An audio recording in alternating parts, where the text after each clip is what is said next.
ഏത് സംസാരവും അവസാനിപ്പിക്കുമ്പോ പരിശുദ്ധ റസൂലിന്റെ ഒരു മന്ദസ്മിതം തിളങ്ങണം കൽബുകളിൽ.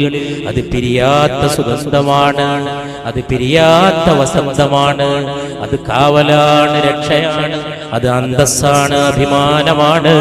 അത് ഒരിക്കലും നമ്മുടെ മനസ്സുകളിൽ നിന്ന് പിരിഞ്ഞു പോകാത്ത വെളിച്ചമാണ്.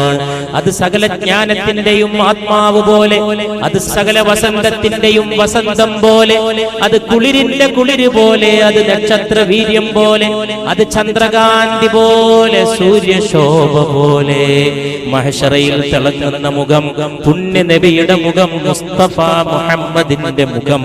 സല്ലല്ലാഹു അലാ മുഹമ്മദ് സല്ലല്ലാഹു അലൈഹി വസല്ലം. ആമിനയുടെ മടിത്തട്ടിൽ പൂർണ്ണ സൗന്ദര്യം വന്ന് വീണപ്പോ ആകാശവും ഭൂമിയും പറയാൻ തുടങ്ങി, മർഹബാ മർഹബാ.